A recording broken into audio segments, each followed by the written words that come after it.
Another day is here, and yes, we are back in the reading room. Kama kawaida, we are here to share literature, things about poetry, letters, books, etc.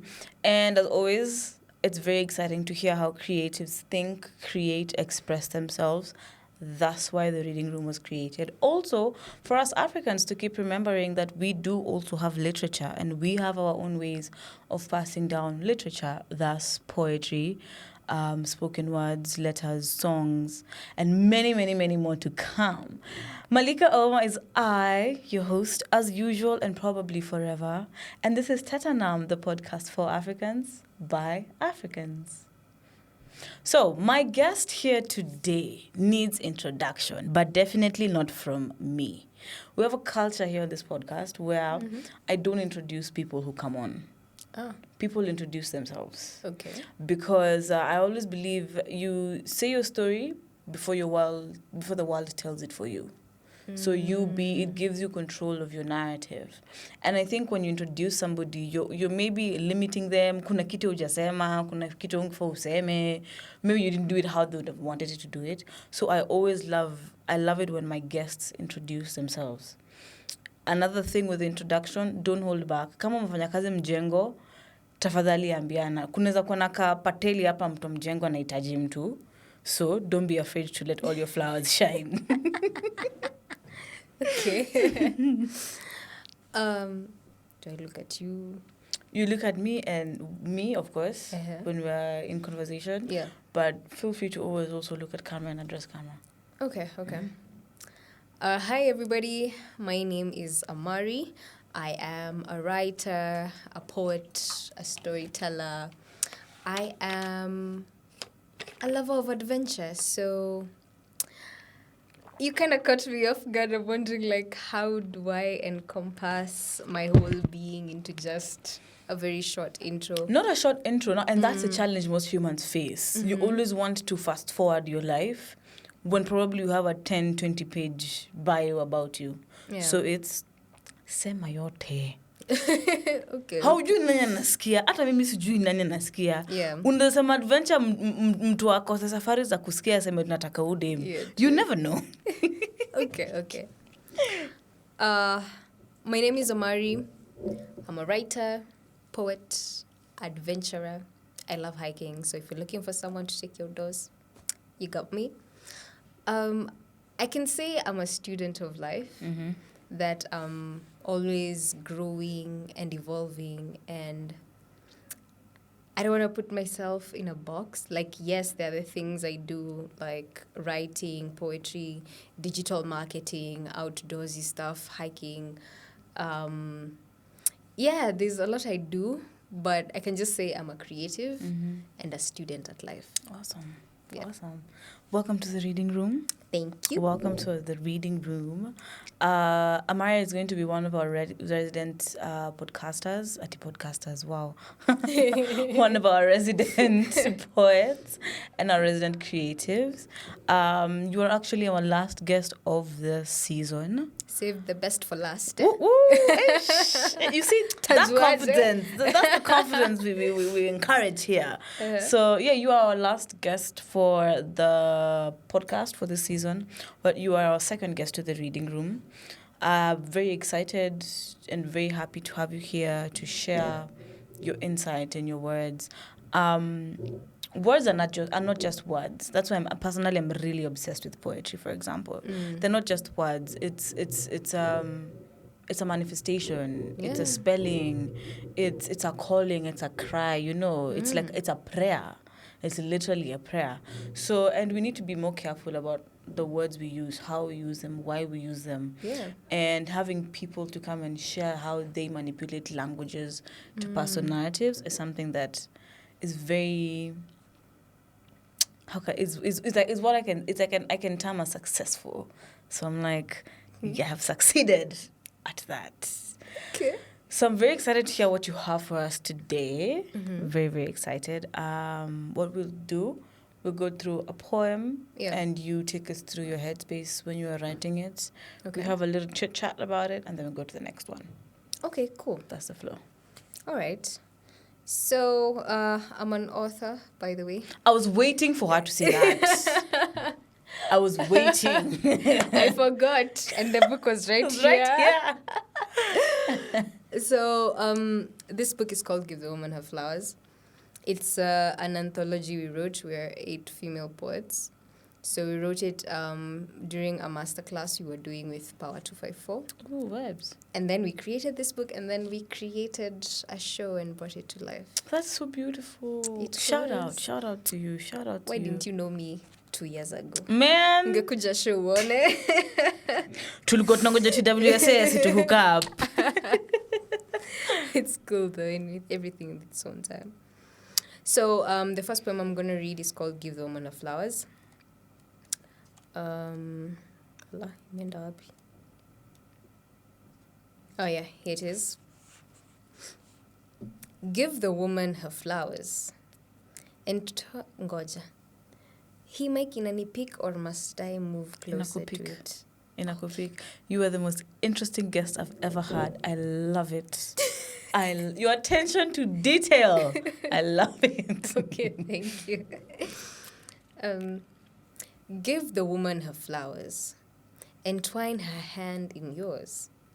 Gaze into her beautiful brown eyes, and when her luscious lips part, revealing that gorgeous smile. And that gap between her front teeth, the emblem of African beauty, tell her how enamored by her you are. Give the woman her flowers. And not just the flowers, but your ear. You gotta turn your head to listen to her melodic voice, to the song of her soul and the beating of her heart as it swells with emotion, and let her know that she is seen, she is heard, and her voice to you is all that matters. Give the woman your time. When in her presence, put your phone aside and fix your eyes on her and her alone, because she is divinity expressed in physical form. Tell the woman you adore her. Much more than how Kenyans love nyama choma, let her know you would do anything for her. Tell her how you went on your knees facing Mount Kenya, beseeching your ancestors for a blessing, and so they sent her. Tell her that you will hold and cherish her, because for you there is no other. Show the woman you love her. Shower her with praises and gifts. Open her door, carry her bags. Be the reason she remembers chivalry exists. Respect her and honor her. And when it's time, kiss her like it's doomsday and the world is about to end. So you gotta pull her in close. Hold her tight. And cling onto her the way Museveni clings onto power, and never, ever let her go. So, give the woman her flowers. For if you don't, I'll gladly step in and do so. So that was the first piece. I like that. Oh, I'll gladly step in and do so. That is a warning. That sounds like such a warning. Mkinyetanyeta hapa. Ukizuba utapata mwana si wako.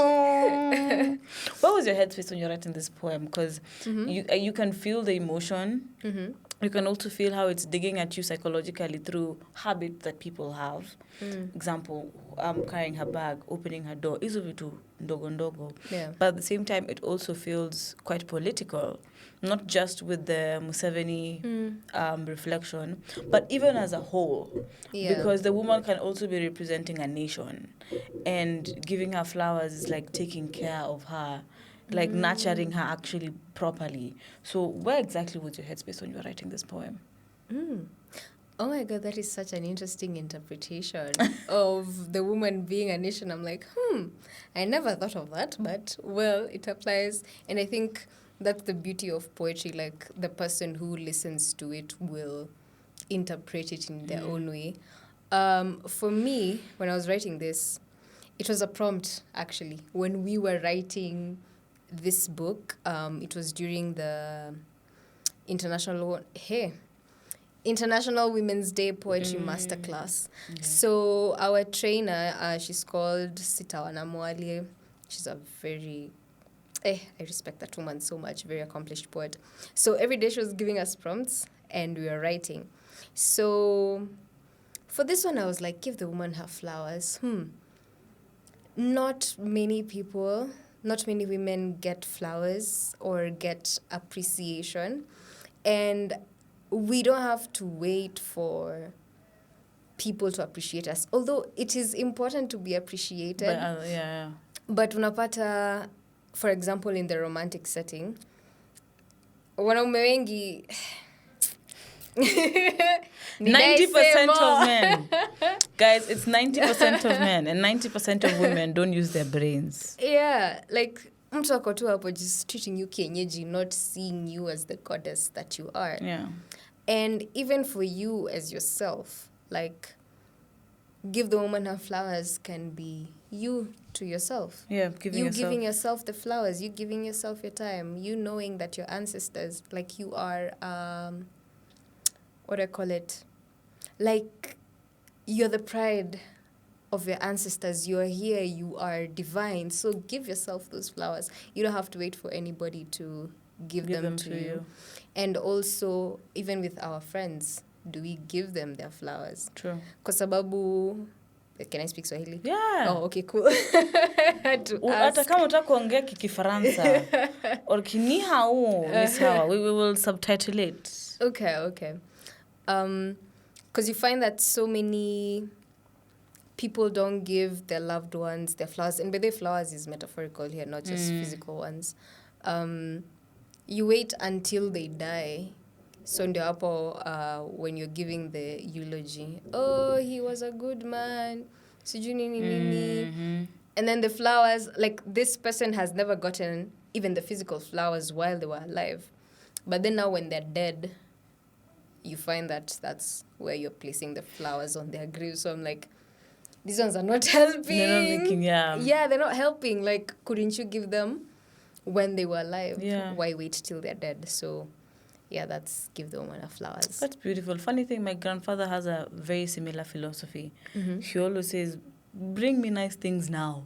Don't wait for me to die so you can put me in a nice suit. I know. I'm not going to enjoy the suit. I'm going to be dead. Like, he won't care. He's not here because furthermore, that suit is not even satisfying his... Because you know such stuff, it's when you're in the material world, when you're in Rome, do as the Romans do. Yeah. And the Rome we are in now is a physical realm.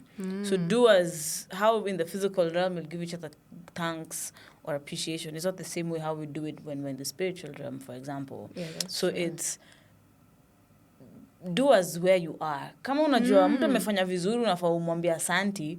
Usingoje saa zile ako kwa mabaya unaambia by the way asanti ile day ulinisaidia. It's like no, give them now. You exactly. know. And I love that. That's beautiful. And sometimes you really touch someone. Maybe they're having a really bad day and then just a random text like, hey, I love you so much. You're an amazing person. I love how you do X, Y, Z, blah, blah, blah. And it gives them the motivation to go on. So, a motivation that they didn't even know they needed from somebody else. Exactly. Yeah. On that note, you look very nice, Malika. Oh my God! You want to make a bitch cry? Oh my God! I'm just a baby. Guys! Thank you. Karibu. And you write very beautiful words. Asante. Karibu. Okay. So we move to the next one. Yes, please. Okay, cool. Kuna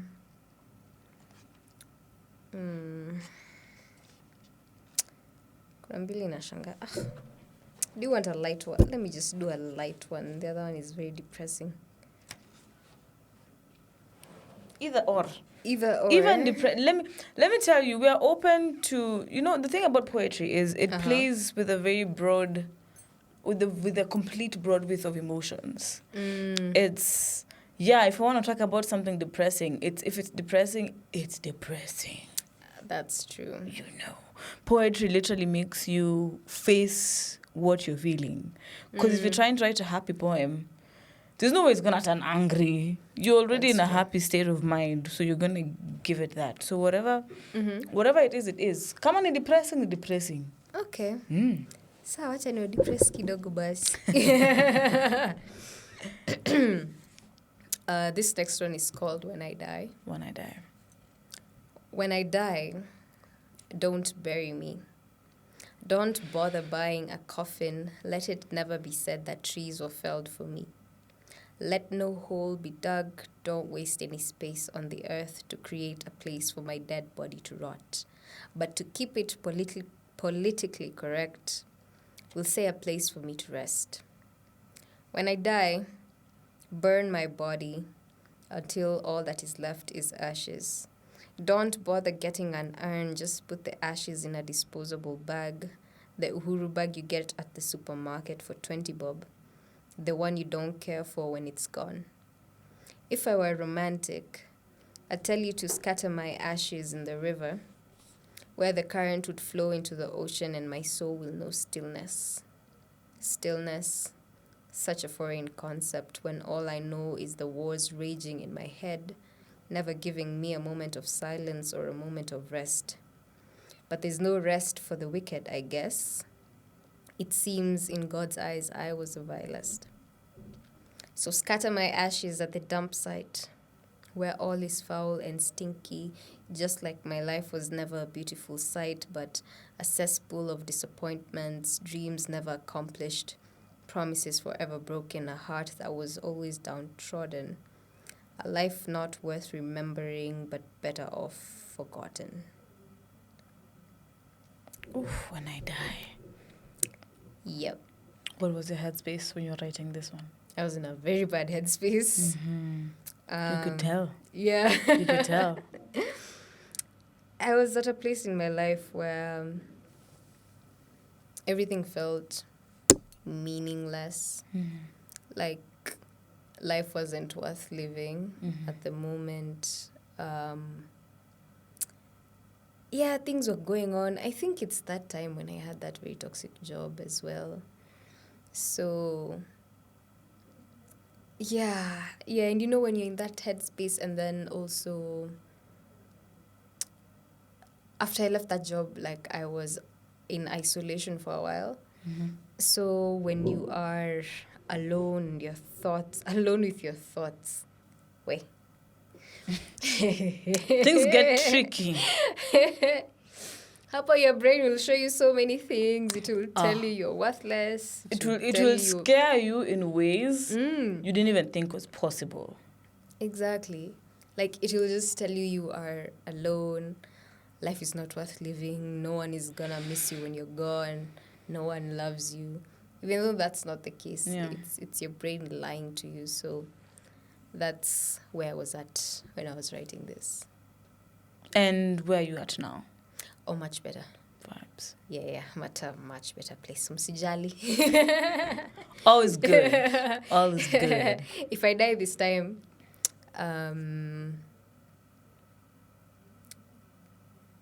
I would like...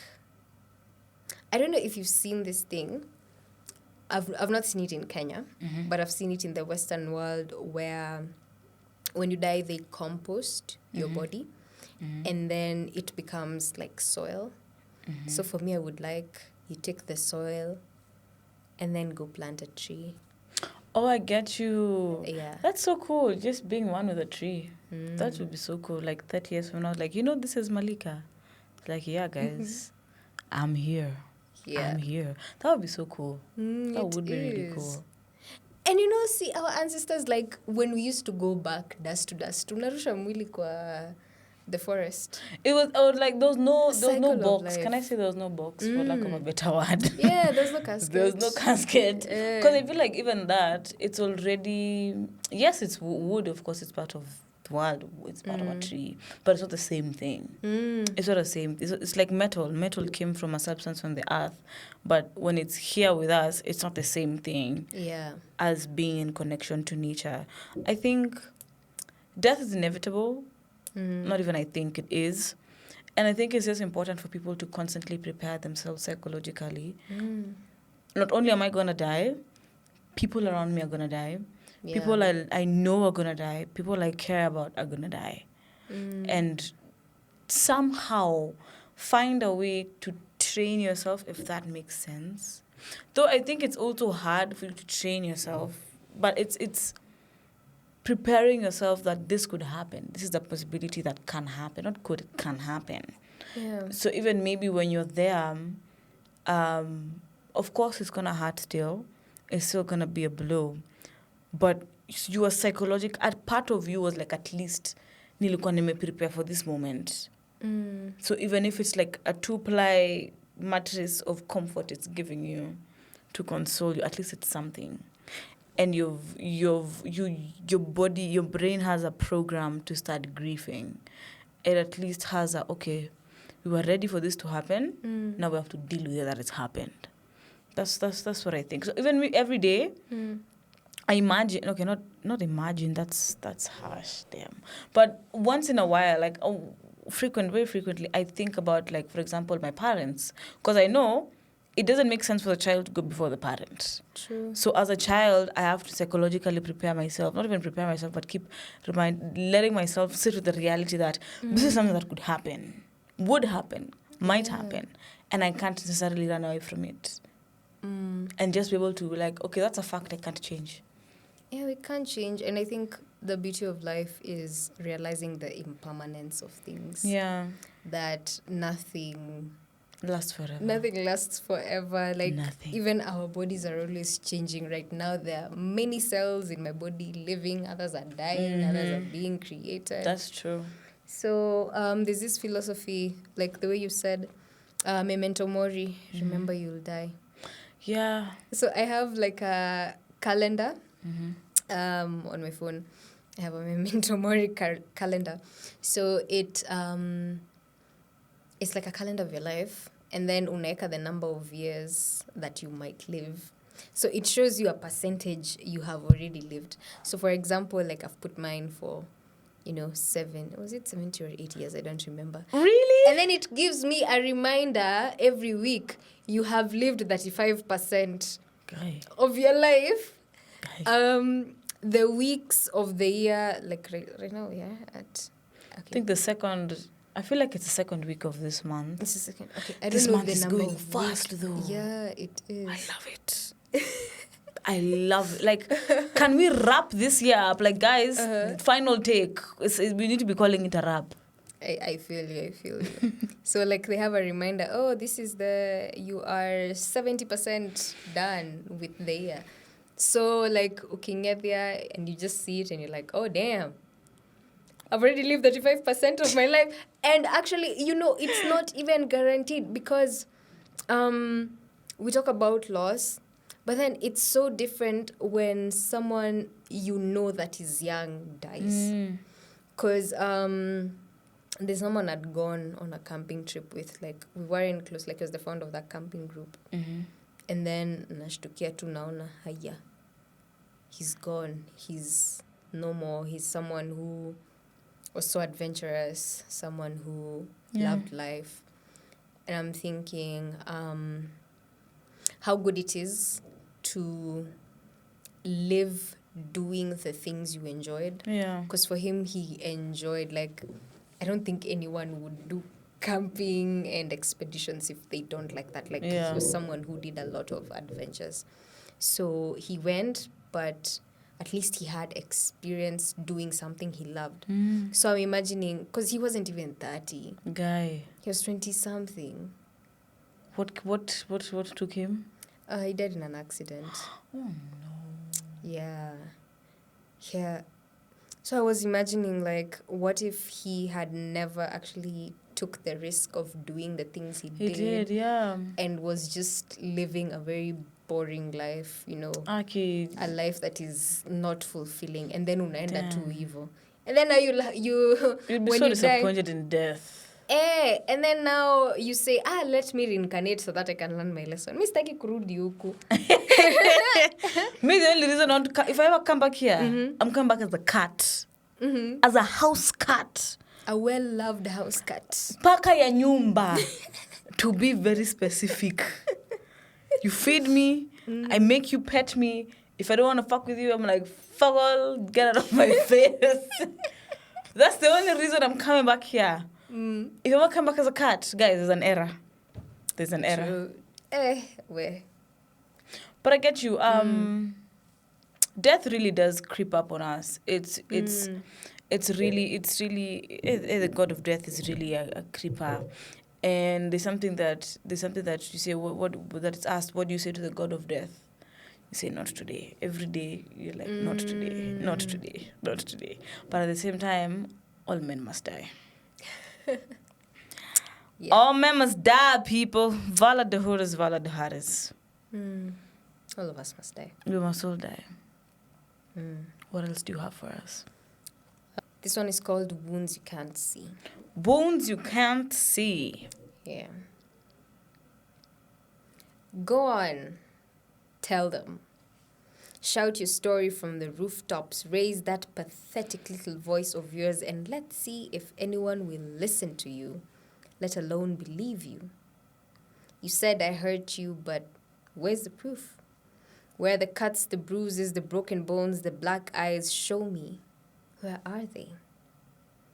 They don't exist. So why would they believe you, a worthless, puny being over me with the titles and the social standing? Remember when you ran away from me? You little piece of shit. How dare you abandon me? Can't you see how you hurt me and brought shame upon this family? How could you try to throw it all away after everything I have done for you? Can't you see how much I love you, you ungrateful little bitch?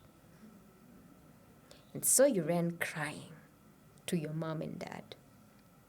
They asked why you fled, left my mansion, yet I provide and keep you well fed. They didn't believe you, did they? Or if they did, they like the money I send them every week more than they like you. And so they sent you back. They said, God hates divorce, and no marriage is perfect. We just need to talk and hash things out. So here you are, back in my arms like the timid little mouse you are. So come, let me give you a hug. Shh, don't cry. Baby, I won't hurt you. After all, have I ever hit you?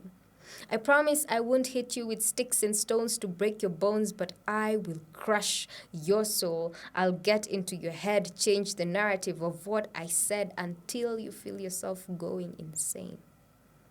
I will tear the essence of your being so that your worth depends on me and my whims. Your existence will be solely for pleasing me. Walking on eggshells so you never offend me because I am the king and you are a measly peasant. So you better be grateful that I let you live in my castle. The castle. It used to be ours. Actually, it used to be yours, but it's mine now. Everything is mine. Your money, your peace, your sanity, your mind, your spirit, your body, all of it is mine. You are mine. And I will do with you as I please. So you better not resist or repeat any word of this or embarrass me unless you want a taste of purgatory. So, darling, hush, come, let's go to bed. And I'll read you a bedtime story just like the old days. And I'll kiss your forehead goodnight because I love you. And I'd never hurt you. You believe me, don't you? So that was Wounds You Can't See. That was heavy. Yeah. That was very heavy. What prompted this poem?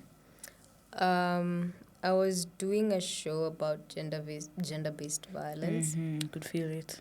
And so I wrote it from the abuser's perspective because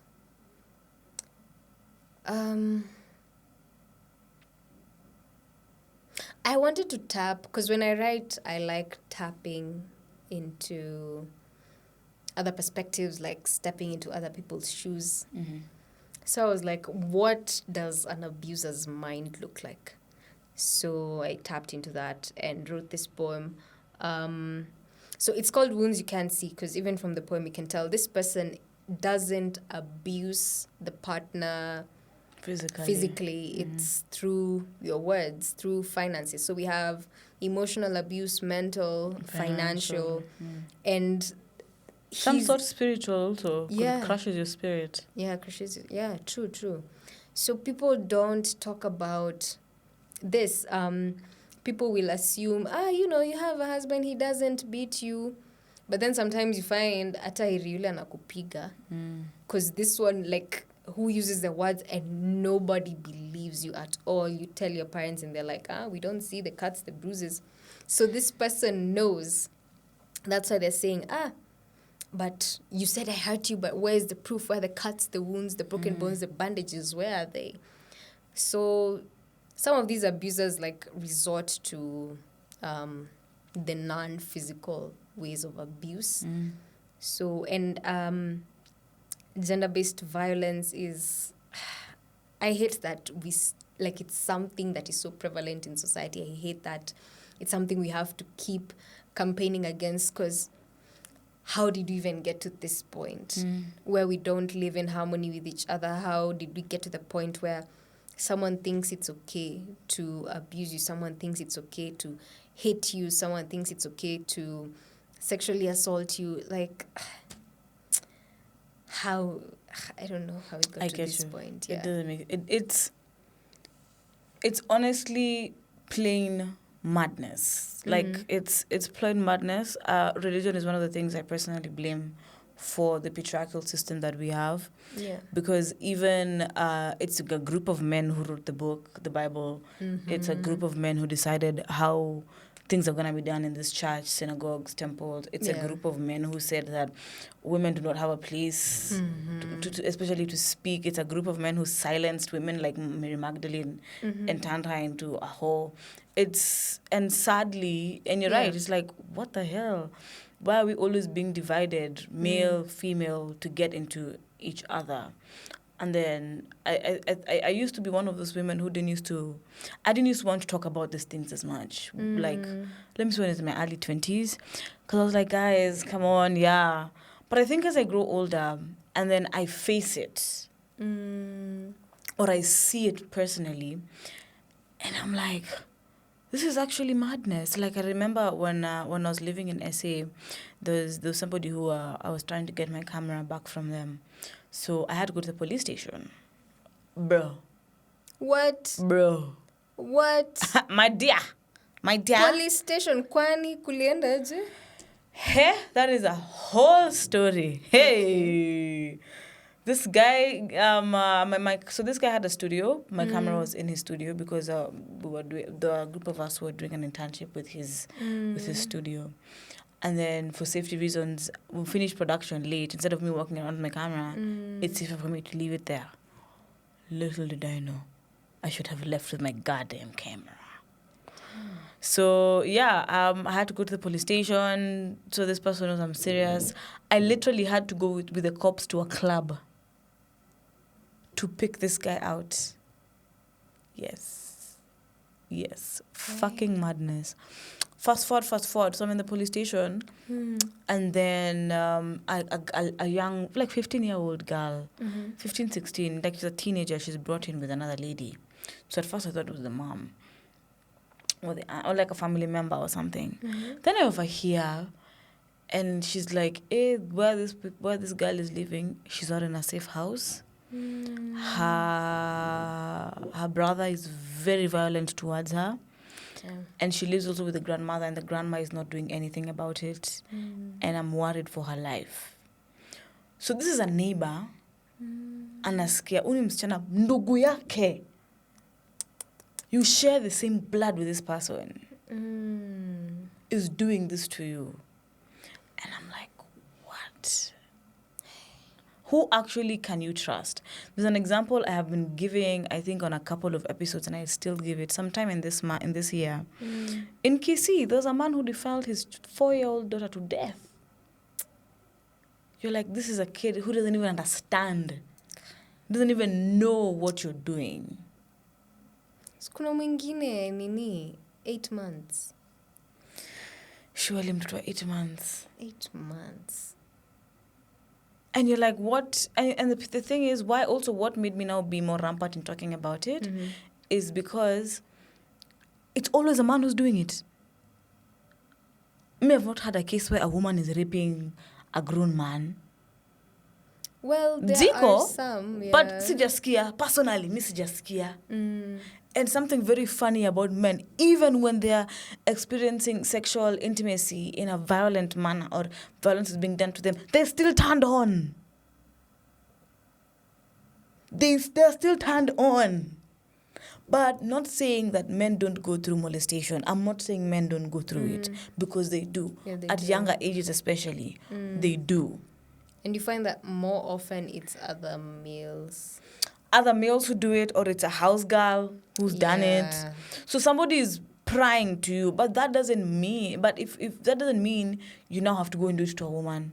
Furthermore, sadly, women are the biggest victims of it. Yeah. If women are going through 80% of it, men unfortunately are going to 10%. And that's the sad thing.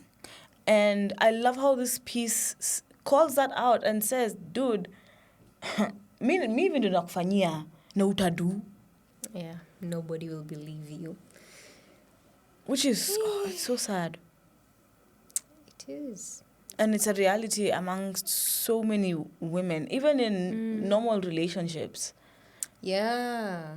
It's seen as normal or casual. And you're like, when did it become normal to traumatize people? Knowingly. Because like in your piece, this person knows what they're doing. Si ati ajui. He knows. And I always say this, and there's some guys from another podcast, Story ni ya Nani. They always say that I have a problem with men. And I'm like, I have a problem with 90% of men. I don't have a problem with 10% of men. Because 10% use their brains, 10% has chivalrous, 10% respect women, 10% understand that a woman is not a toy. Yeah. But 90% don't. They don't. And I always say, by the way, I'm sorry to use this example, a man is like a dog. When it sees your habit, it sees your routine. And once it knows, okay, if I do this, this will happen, it will keep playing in a way that will favor it. That's what a dog does. And I think that's one of the places where they're saying men are dogs comes from and women are cats. And if you really think about it, ukionyesha mwanaume, I always say, show a man once that he can disrespect you. Oh, yeah. He will keep on pushing the boundaries. And then they'll push it more. Kama this time alifanya 2%, next time atafanya 4%. Yeah. Next time atafanya 6%. Ndaone, how far can this thing go? That's true. Which is crazy. It is. It's crazy.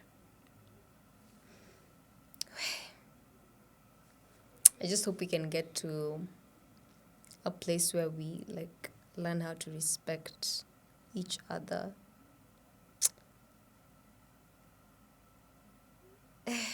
Because sometimes, like, even just thinking about it, I'm like, I just like curious. Man, unaanza kulia. Hey, Unafikiria unaanza kulia. Like, intimate partner violence is...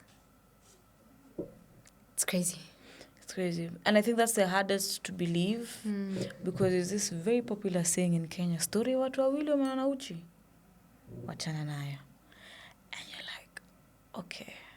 Wachana nayo na wengine wanauana huko. Wengine wanajua ugali.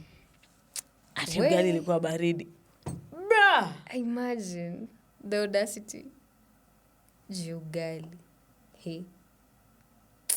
The actual audacity. But also, something I like about the piece you've written, it feels like I'm the one who's breaking it down more than you. Wow. Like, imenishika that much.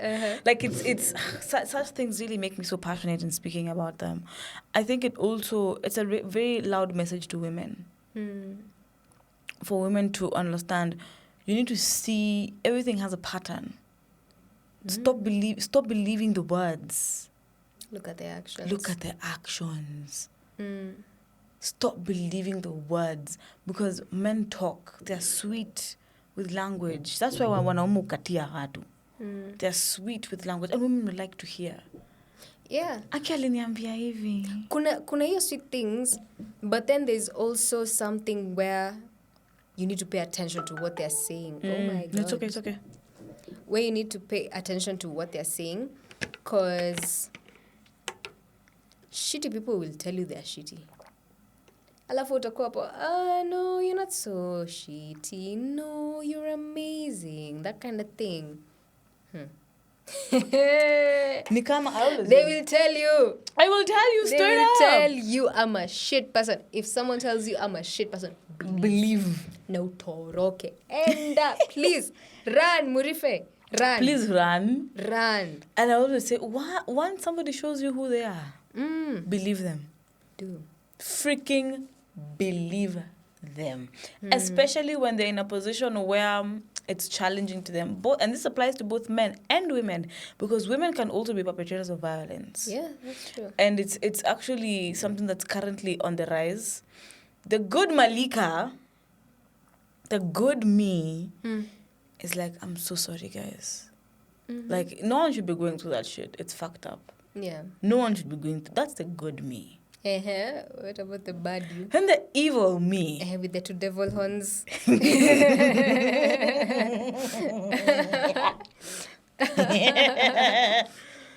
The evil me is like, how does it feel? How does it feel when the tables are turned? Same thing with this thing of, I think it was this year and last year, there had been reports of more men becoming single parents. Mpaka munafanyiwa show on TV na Citizen, and I'm like, munafanyiwa show about you being a single parent. There's so many single moms. Well, I'm sorry, but what's making you so special? I'm so sorry, but are these your children? Hati mama alikufa kaniwachia watoto. Watoto si kwani si wako pia? It's like, sasa unataka tufanye tuchinje inzi? Manzi, like, you said that, and then you've reminded me, there was this guy on TikTok. So he's married. The neighbors were having, like, kids hangout or something. So the wife was busy, and he's the one who took the kid to the event thingy. So now everyone was asking him, like, are you okay? Do you need help? Oh! And then, so he's wondering, like, all these other moms, unapata, a mom has even, like, 5 kids. No one is asking her, are you okay? Do you need help? You're coming to ask me. Like, why is it so special that I'm taking care of my kids? Like, as a society, we've come so far, or rather, let's say we've retrogressed, such that as a father, people are so used to deadbeat dads, such that you doing the bare minimums. It's below bare minimum. Like, it's your kid. You're obligated to do that. It's nothing special. Kwanza, there's someone who said, like, what was, I don't remember the exact words, but, like, the optimal man is your average woman. Yes. I saw that post. I saw it. And I'm like, it's true though. it is true. Because everything now an optimal or prime man is doing is anything a basic woman is doing. Like, honest, like, and a funny thing, recently we were in a conversation about, I was being asked about feminism. Yeah. And I always say, the problem I have with feminism, as a woman who I can call myself a feminist, but I also criticize feminists. Because I feel like there are 2 types of feminists. There are feminists that encourage women to constantly fight to be like men. Oh, yeah. Or to move like men. And there are those who fight for equity and equality where equality is possible. Because if we're being very realistic, equality is not possible everywhere. And that's just how the cookie crumbles. It's, yes, let me say the primal duty of a man, for example, is to provide, protect. Profess, problem solve. And I always say, when it comes to provide, that word has only been attached to a monetary value. But provision is so much. The spiritual provision, emotional, psychological, through career, through challenge. How are you providing safety for your children? And then a woman when she's caring, she's just supposed to care and nurture. That is technically saying a woman should not be using her brain in a weird way, in a weird derogatory way. That's a that's one of the many translations I hear when I hear people saying women will work is in the kitchen. Your place is the kitchen. First of all, cooking and cleaning are not feminine roles; they're basic human roles. Yeah, everyone is supposed to know how to do that. Everyone should know how to cook and clean. Yeah. If you as a man can't cook and clean, bro, kama unangojea dema kuja kufanya hivi, that's your house. That mboch. That's a house girl. I know. And there's this guy who did like, you see the way there's so many stay-at-home moms, and that's domestic labor. Yeah.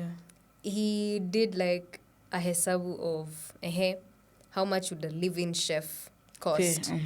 Someone a house manager. House girl, house manager. No. There are different tasks that women do. He was in the US, so he was like, a nanny, how much would she cost? Someone to pick up the kids, someone to take them to appointments. A cleaner, how much do they cost? Someone to cook, how much do they cost? And all these other roles that women play at home. And then he found, if you had to hire all these different people to do this, this, and this, it would cost you $244,000 per year. Damn. And your wife is doing it for free, and then you're saying hafanyi kitu. She saved you so much money. And then I think people I hate how when women ask for help, they now question them, why are you asking for help? Why are you asking me to help you with the kids? You're supposed to do it. It's like, really? They're yours too. Ama when dads are home with the kids that I'm babysitting. What do you mean babysitting? They're your kids. You can't babysit your kids. You're chilling with your children. You're not babysitting your kids. Exactly. If it's somebody else will babysit your kids. But you're chilling with your children, you know? And I love how also the poem really divides and shows how women are we're very emotional. And I say that with honor because it's not a bad thing. Yeah. It's a very beautiful thing. We're highly emotionally inclined, and then when we get to a certain age, we are now able to balance our emotional self with our mental self. That's why they say at 24 is where your frontal lobe fully develops. Yeah. And there's a theory of that's why they used to encourage women, and they still encourage women to get married way younger. Because now imagining, because it's easier to manipulate her. Because you're imagining a shorty getting into a marriage and she's 23 versus one who's 30. Those two women are thinking in very different ways. Exactly. Very different ways. And people are not understanding that women are having to do things that men don't want to do. Simple things. I'm sorry, men are doing things that men don't want to do. Because if you ask me what is it that men are doing that women don't want to do, I can't see it. I can't see it. So please, people should really be conscious of how you're presenting yourself to other people, how you are there for other people, how you impact and affect other people with the words that you think they say. Exactly. And your actions, you know. Yeah, because even the things we say, you might be there telling someone, you look fat today. And these two things zinaenda tu zikiua mtu pole. Kwanza the comments, I don't like this narrative of this mother-daughter hate thing. But then you find so many mothers wako hapo telling their daughters, nasty comments here and there, and then you're crushing their soul. I'm like, girl, you should be uplifting your daughter.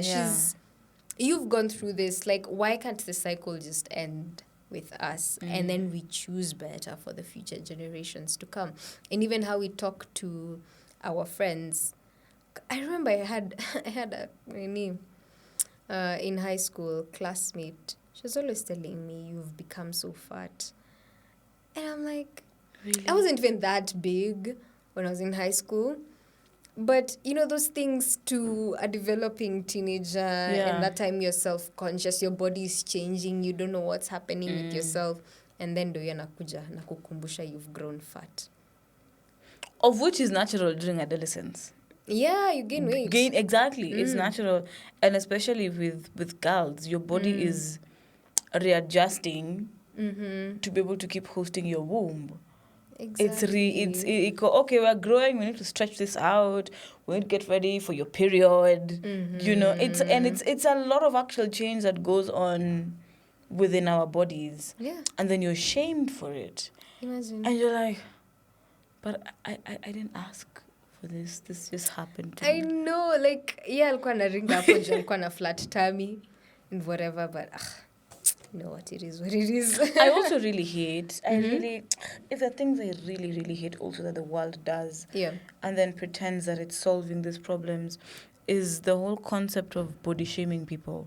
Yeah. But I think also when it comes to body shaming, there is a bandwidth of restriction and of reality, of delulu and reality, because there's a point where you're unhealthy.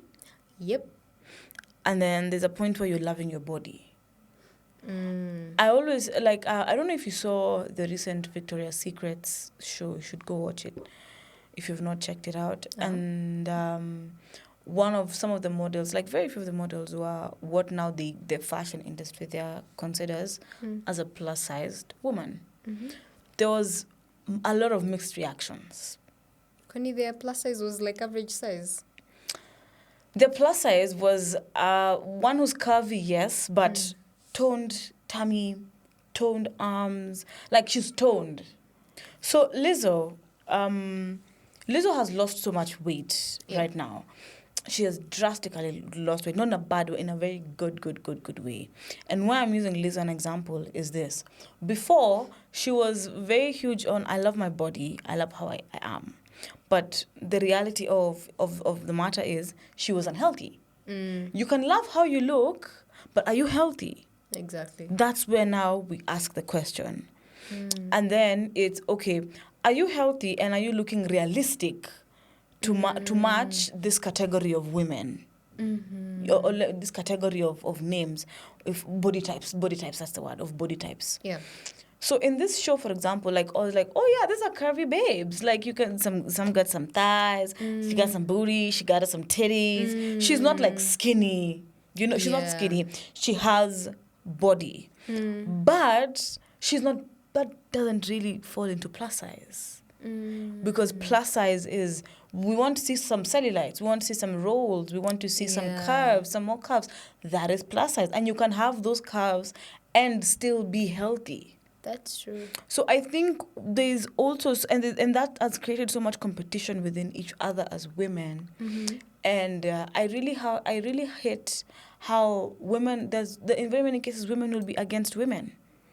I'm like, bro, we're already trying to fight a system that doesn't like me and doesn't like you, called the patriarchy. Yeah. Then you're letting that same system divide me and you. Imagine. So that you can be able to be liked by them. Are you hearing how dumb that sounds? It's crazy. Girl, it's actually madness. That it is. Shout out for you for writing that poem. Thank you. It explores a lot of things that I think as society, we really need to start digging into these conversations. That's true. We really need to start digging into these conversations. And I think also people need to start learning how to read people's behaviors. Yeah. And accept people for who they are. True, because also when you notice someone is like this, then you know how to manage them. Because you can't expect a snake to be a fluffy bunny. You can't. Nyoka ki nyoka. You know? Nyoka ni nyoka. That is very true. Yeah. So because of time, you will share. Yes, one more, please. All right. Okay, this one is a happy one. Okay. This one is called What It Means to Be a Woman. Today I asked Mama Earth, what does it mean to be a woman? Do I sit still and be pretty, then stand in the kitchen cooking meals? Do I be quiet and unassuming and let the men handle things? Do I shrink myself for approval, be a little good woman, and live a life that's not mine at all? This is what she said to me. Shh. Be quiet, child. Place your hand on your chest. Can you hear it? Can you feel your heart beating? Ba-doom, ba-doom, ba-doom. Can you hear the blood of your ancestors roaring in your veins, bringing the song of life into each and every one of yourselves? Can you feel it? Your lungs filling up with air, the touch of breath from the Most High reminding you are here and you are alive. Child, place your hand on your womb and listen. Listen to her, for she holds the secrets of the universe. The womb that they taught you to hate is the gateway to the heavens. She brings you life, abundance. She brings you confidence, your aura. She is your guide, nudging you on your path to fulfill your soul's purpose. So, child, open your eyes and look all around you. What do you see? Do you see beautiful black women around you? Tall, short, slim, curvy, feminine, masculine, artsy, corporate baddies, liberal, conservative. Some are quiet, some are loud. Some like to stand on a stage and woo a crowd, while others like to watch in the background. So why would you want to put them all into a single box? So, child, look up at the sky. See how vast and magnificent it is, and as above, so below. Think of the wonders of the ocean, its depth, its secrets. And don't you know that you're not just a drop in the ocean, but the whole ocean in a single drop? Child, you are the calm. You are the rage in a storm. You're the sun on a hot day and the moon on a dark, cold night. Child, you are magnificent. You are duality. You are the future, the past, and the present, just like your mothers and grandmothers before you. So, child, get out of that little box and burn it. You can be anything you want to be. A corporate baddie or a hippie artist. Grounded or a free spirit. Child-free or a mom of three, wild and carefree. You can wear whatever you like. A sexy black dress or a suit and tie, and you can love whoever you want to, doesn't matter who they are. You can be as radical and unconventional as they come, and you know what? The world will adjust. That's how powerful you are. That's what it means to be a woman. Oof. Yeah. What it means to be a woman. Mm-hmm. Oh my gosh. What does it mean to be a woman? I am everything. That's true. Like, being a woman is such a divine experience. We are divine. Like, even the fact that we have wombs that literally connect us to the spiritual realm. Me, mambo ya kusema, oh, sijui the man is the head. No. That doesn't work. Like, even this thing where they say men have spiritual authority over women, no. We are the ones with spiritual authority. We are the spiritual authority. Even in African traditions, when spirituality was being practiced, it is mostly women were priestesses, women were the shamans, women were the guiders, in most African cases. Yeah. Because we are, as you said, we are the portal to the other realm. We are. The fact that your body can make eyeballs and nails, and you're the spiritual one? Imagine, Boy, like, please. you bring a soul from the Other side. dimension and bring it Here. into this physical one. And somebody who gives you a probably regenerated seed from last night is the one that's more spiritual. Guys, come on. Imagine. Come on. Let's stop lying to ourselves. And I think that's why the patriarchy was created. I think there was a group of men who felt intimidated by how much value a woman holds. Yeah. And they're like, no, we need to minimize this person. It's insane. The people from the Islamic nation, please, you can come and correct me if I'm wrong, or come and speak about this. But I'm gonna call it a theory because it's not a religion that I'm very aware of. I'm gonna call it a theory that I hear that is shared. And I don't know if I can say Quran or their teachings or their readings, is that majority of people who are going to hell are women. Oh, yeah. Umezaliwa zile unaenda hell either way. Yeah, I think there was a time I was reading this book, The People versus Muhammad. Mm-hmm.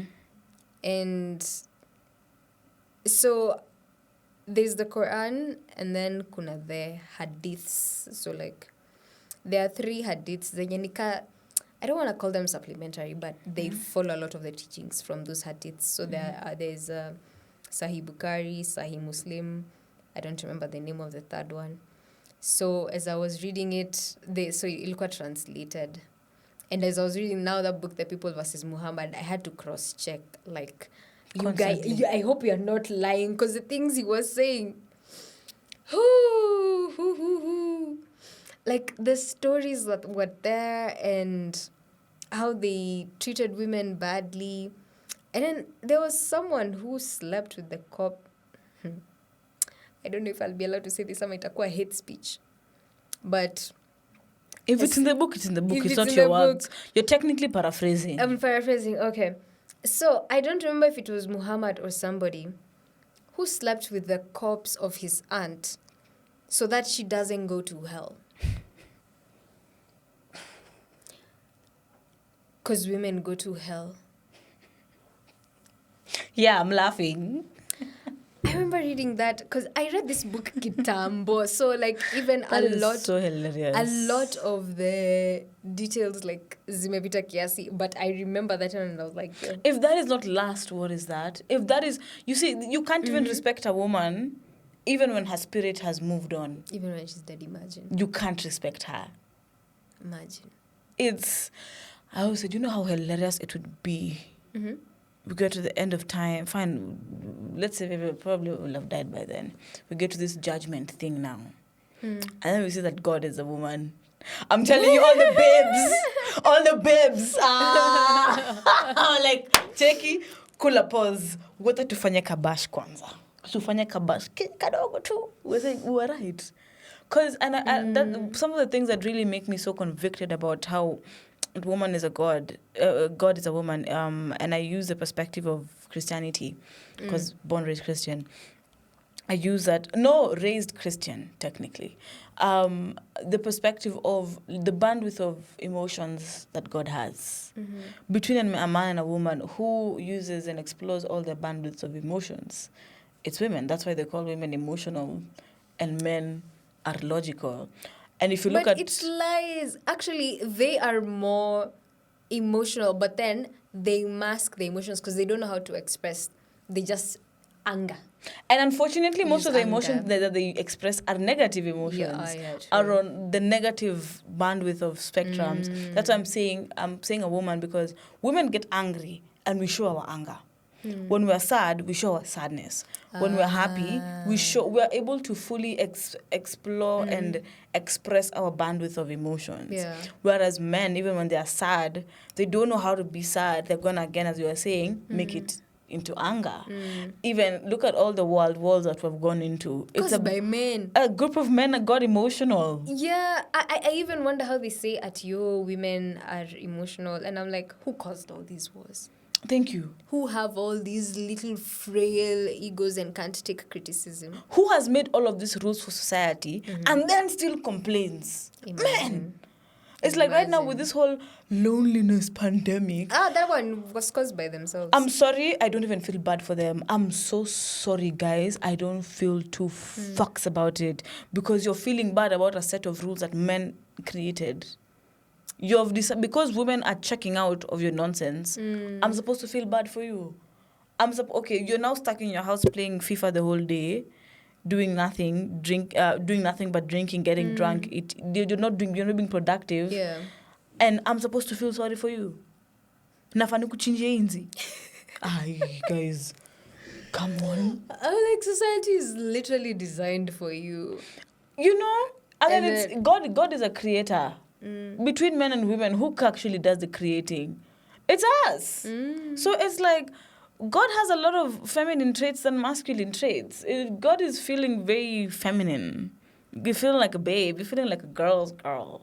But those some of the things that God does in the Bible is very questionable. I'm like, maybe if I start talking about the Bible, I don't get it. And that is why we have the sacrifice of religion. But for me, I tend to think of God as gender neutral. Mm-hmm. And I think that many religions do a horrible job at expressing who and what God is. Agreed. Because, like, when you look at many of these religious books, unaweza pata ni like stories mixed and mashed from different traditions zinakuwa to put in Together. one book. So even you find, like, in the Bible, God has all these traits. Probably it's different gods from different cultures, and then you've put them in one book. So that's why kuna hiyo bipolar, like, one time very loving, next time very... Sounds like, fuck all of you, I'm gonna send a fucking hailstones and coal and when floods to kill all of you motherfuckers. Yeah, because even God of the Old Testament and New Testament... Very different. Very, very different. Those are literally two opposite sides of a coin. Two opposite, hivi na hivi. You're like, okay, which of the two are you? Although also coming to think of it, the aspect of duality, because, like, yes, I'm experiencing Malika in this moment, but you're not this version of you every day. I am not this version of me every day. So if we as humans are God trying to experience itself in the physical form, so maybe even God, like, I'm a jam. Okay, Jews, sometimes those Israelites kuna vitu walikuwa wanafanya wanamjamisha pia. Israelites, sorry, we can't even use that word. We call them firstborns nowadays. Firstborns because YouTube has this thing of flagging people. Oh. Yeah, so firstborns, the children... Oh yeah, so the firstborns... watu walikuwa vichwa ngumu sana. Like, kuna vitu walikuwa wanafanya which... are questionable. Beyond questionable. And I was even juicy again. I was having a discussion about the Bible again. And I'm like, guys, it's not that I don't think God exists. It's not that I don't think that there's a way that God would like us to exist as human beings. It's just that, one, how this book was brought to us is very questionable. Yeah, it was brought through pain, violence. So this is this is now telling us, okay, this God wants to be loved through pain and violence. That's number one. Yeah. Because our ancestors were flogged, whipped, and killed over this. Even when they were doing, when these processes were happening, a lot of reduction was done from the Old and New Testament to suit certain narratives. And there are those books which aren't there. I find it's very hypocritical. That's why I say when I was saying this in the scope of religion, and I always use Christianity, there's a lot of hypocritical energy with it. I don't think I believe what is practiced now is not what Jesus advocated for. For sure. It's not what Jesus brought. It's not what Jesus said. It's not. I personally don't think that God is sitting penye amekaa ama anasimama labda kwa hiyo kona tujui. So God is everywhere. Wherever you are in this room, I don't think God is sitting there and comfortable watching a girl be defiled. Because when that thing happens, God is everywhere. So God is there. Yeah. God is putting this. Are you saying, okay, are you trying to tell me that God is letting this bad thing happen for a good outcome to happen? It doesn't mean, and I get, yes, God is he's good and evil, word and word. I get that, 101. I'm going to respect that. But as human beings, especially as Africans, I think we really need to ask a lot of questions of this God that the white man brought to us, is this the real God?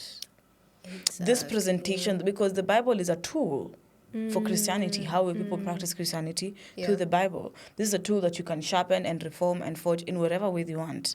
We already have more than 3,000 versions of the Bible, which is fucking insane. I didn't know that. I knew there were many. I didn't know there were that many. There were so... King James was an author of demonology, of cannibalism, was a homosexual who hated homosexuals and wrote... The irony. The fucking irony. The self-hating ones. This person who was doing satanic and demonic rituals is now all of a sudden the one who's writing for me about God. It's very questionable. It's like somebody who's been doing financial fraud is now coming to be your financial manager. It doesn't make sense. Yeah. And I always say the book contains truths Yes. I believe it does contain truths, but it contains truths that have been tainted. So it's like a white shirt with so many red spots. Yeah, that's true. And people don't want to look. Africans ignore the spots.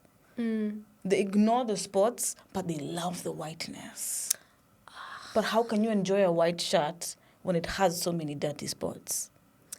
And then even the fact of leaving interpretation to your pastors, like you don't read it for yourself. Unangoja kuambiwa, oh, this and this and this. Like even when you look at the teachings of Jesus, when you read them for yourself, you're like, maybe I love the teachings of Jesus. Like their rules, I When can you comfortably live by. You're you like, know? that's fine. I'm okay with Yeah. this guidelines. That makes sense. Yeah, love your neighbor as yourself. And he was someone who didn't judge people. But now, because he used to eat with tax collectors and ninis, like, he was accepting. He was chilling with criminals, guys. Alikuwa na chill na mapedi. Come on. Yeah, but then now Christians do not act like Christ at all. They are the most judgmental people. Hata ndio wanasema there's no hate like Christian love, which is Lol. just ridiculous. So That one, believe me, that one we will come back and sit down and have a whole conversation about it. yeah, Because it's a conversation I think people need to have. I also really, as I wrap up, I hate this narrative. This narrative doesn't make sense to me of when a condo. Mona kondo, we are a lamb. Everyone, and yes, Jesus is the shepherd, but we are the lamb. You know, lambs are idiots. Lambs, kondo haitafikiria. Ukidirect kondo iende hivi, itaenda hivi. Haitaenda hivi. So it now brings me into question, okay, a kondo technically doesn't think, doesn't reason, doesn't know good and bad.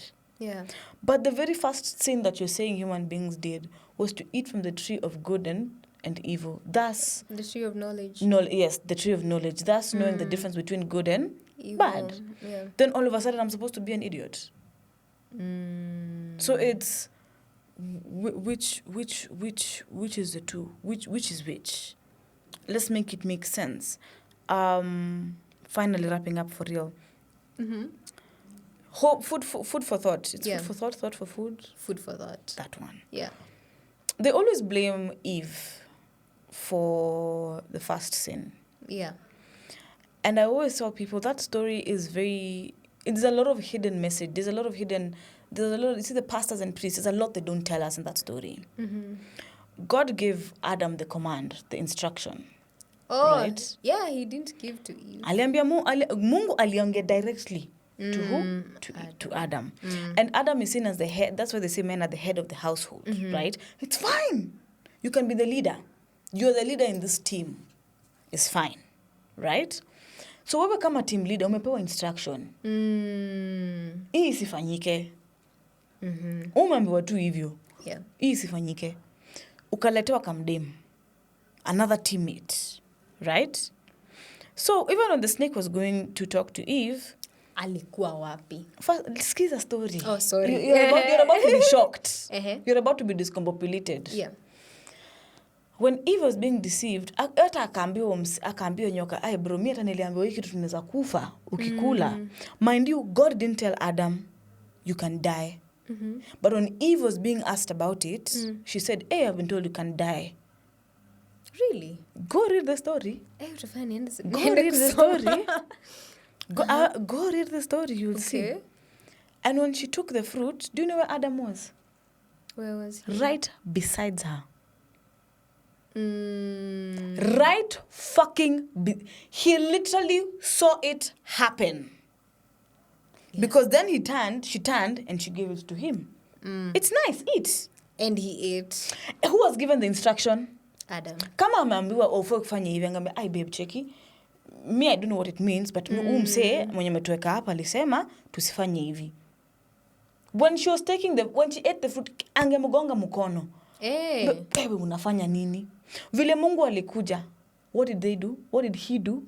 He hid. Yeah. And then what did he do? He blamed Eve, the woman that you brought me. But who is the leader? who is in charge of this team? Exactly. Who, even in an office, if you're working with a client and I'm the team leader and my editor fucks up, I can't go blaming my editor in front of the client. Yeah. I'm the one who has to take the blow. Because even the client will look at you like, will look at me like, what's up? Yeah. So it's, you see that whole story, there's a lot of questions. Why did he run away? Why didn't he say, hey, God, nanyewe, I know this woman did wrong. Alifanya mbaya, pole. Yeah. And he should have done what Jesus did. Jesus died for the church being his bride. He should have taken the blame, saying, makosa na yeye amefanya, lakini mimi si ndio, I'm the leader. Siku relay the message. Mimi ndio nafanya, I pick up the responsibility. Did he do that? No. Just furthermore, he ate blind. Furthermore, if Eve told the snake, I was told I'm going to die, we're going to die if we eat this thing, that means Adam clearly told her that. Yeah.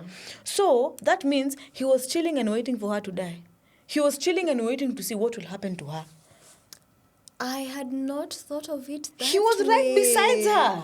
Anakula ndione nini tamfanyikia. Yeah, ameambiwa. And even if you say he didn't know what's good and bad, it's fine. But an instruction is an instruction. Yeah. That's why there's that glass there of emergency thing. The emergency whatever in case of a fire. I don't know if it's good or bad if I break. I don't know what's going to happen if I break it. Yeah. But what I know is I'm not supposed to break it if nothing needs me to break it. Yeah. So it's even if you give him the excuse of he didn't know shit, he was given an instruction, something very simple. Stick to the instruction. So it's so insane how it's Eve who's the bad one, but her husband watched her get into this demise. And he didn't do And he joined when he knew this is not supposed to happen. This is not what I was told. Crazy. Go and look at it. Look it up. I'm telling you. I'll have to go read. It's honestly going to shock. Like, you're like, what the actual fuck? When I was discovering this, I was like, wait a minute. Because I was reading the story, I was like, wait, where was Adam? Adam was right beside her. So who really fucked up? Very good question. Who really fucked up? Should be blaming. We're blaming the wrong gender. Yeah, that's guys. true. And I think that's why, stupid theory. I think that's why they have Adam's apples. Yeah. And why is it called Adam's apple? Mulinuwe mgarami ujinga. Kulinyongwa. Do you have anything? Any closing remarks to share with us? Thank you, Malika, for giving me this space to share my poetry. Like, it's always, as an artist, you realize your gift is not just for you. It's for you to share with other people. So thank you. I hope you've enjoyed listening to some of my work. And I hope we come back another time. Not you hope. Check you, Dave. Check you, Dave. Wewe ni resident. Unajua resident poet inamaanisha nini? Wata ukuja utakutuambia one chance. We'll roll for you. Okay. It is a space where you have stuff you want to share. Yeah. This is home. This is a home. I created the reading room to be a home for creatives to create and share together. Okay. And to just openly, constantly express. So, hapa ni home. Okay. Feel very, very, very welcome. Asante, na nimeenjoy the discussion. I've learned something new. Naenda kusoma hiyo story ya Adam na Eve tena. That story will make you question. It will make you question so much. Like doing this, even you doing that series, Sacrifice of Religion, made me question. It made me really think. Yeah. And made me be like, Yeah. Okay. It has been real, as always. It has been amazing. We have talked, we have shared. This is definitely going to be a part 1, part 2 kind of thing. But thank you so much for staying till the very end of our lovely, lovely, lovely episode. And yet again, makofi tena to our new resident poet, A.Amari. Cannot wait to hear more and more from you. And just to keep expressing yourself. Also, if you know other poets, waambie waingie kwa DMs. Waingie katikati ya DMs on Tetanam Africa, on Instagram and TikTok. And we will do the thing. All right. Stay African and stay very, very radical. See you next time.